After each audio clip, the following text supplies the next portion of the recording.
Welcome to this explainer. Today, we're completely stepping away from the meme stock noise. We're leaving behind the Reddit threads and the flashy headlines to really dissect the actual plumbing of modern financial markets. We are looking at a firm that has fundamentally transformed how trading works behind the scenes, Citadel Securities. Because the real story here isn't about some rogue traders. It's about how modern market structure allowed one firm to literally industrialize liquidity itself. Here is our roadmap for today. We're going to cover 1. Not a hedge fund. 2. The liquidity factory. 3. The three-layer engine. 4. Economics of the spread. And finally, 5. Valuing market infrastructure. Let's just dive right in. Section 1. Not a hedge fund. First things first, we got to clear up some major misconceptions right out of the gate. When you hear the name Citadel, your brain probably goes straight to the massive hedge fund run by Ken Griffin. But Citadel Securities, it's a totally different beast. Actually, scratch that. It's a completely different business model. A hedge fund takes directional risk. They're placing bets on whether a stock like Apple or Tesla is going up or down next quarter. But a market maker, they really don't care about predicting long-term stock moves. Instead, they stand directly in the middle of the market. Their core product isn't a hot stock pick. Their core product is immediate tradability. They are basically manufacturing liquidity on a massive industrial scale. Which brings us to Section 2, the liquidity factory. Let's quantify exactly what that industrial scale looks like in today's market structure. Take a look at this number, 23%. Citadel Securities executes over 23% of all U.S. equity market volume. Just pause and let that sink in for a second. Nearly 1 out of every 4 shares traded in the entire United States runs through their plumbing. We're talking about processing over $575 billion of notional value every single day. This isn't just some trading desk. It is the central routing engine of the whole market. And it gets crazier because that figure actually jumps to an incredible 35% when we look exclusively at U.S.-listed retail equity volume. So over a third of all retail trading, that means the trades you and I are tapping into our everyday brokerage apps, is handled by this one single firm. They basically sit squarely at the absolute center of retail order flow and broader market liquidity. And because they process so much of the market's lifeblood, the smart money definitely took notice. Back in 2022, a strategic investment from Sequoia Capital and Paradigm valued the company at a staggering $22 billion. A $22 billion valuation.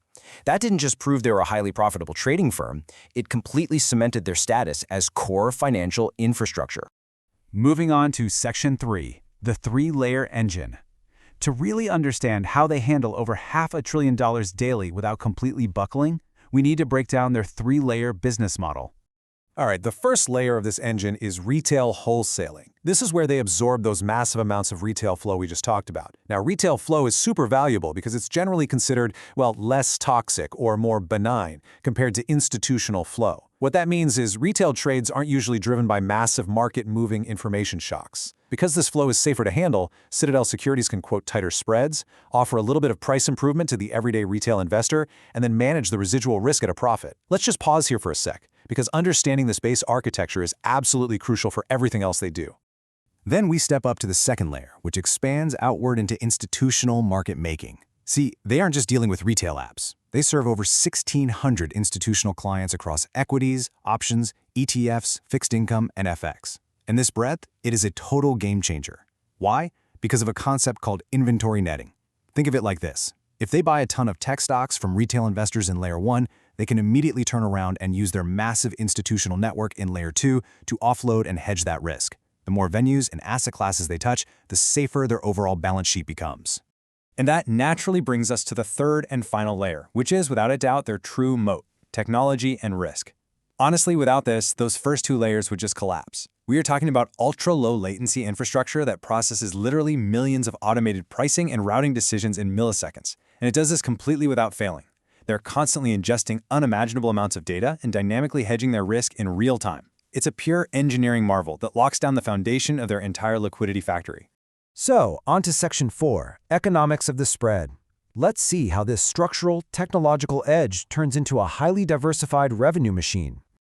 A lot of the public narrative out there focuses entirely on payment for order flow, or PFOF, but their actual revenue model is vastly more complex than that. Rather than relying on a single trick, The firm captures tiny, tiny fractions of a cent, repeatedly across a bunch of diverse channels.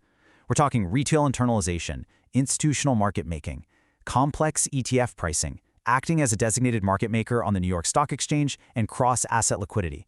They are basically manufacturing tradability and getting paid microscopic fractions of a cent, millions and millions of times a day, to do it.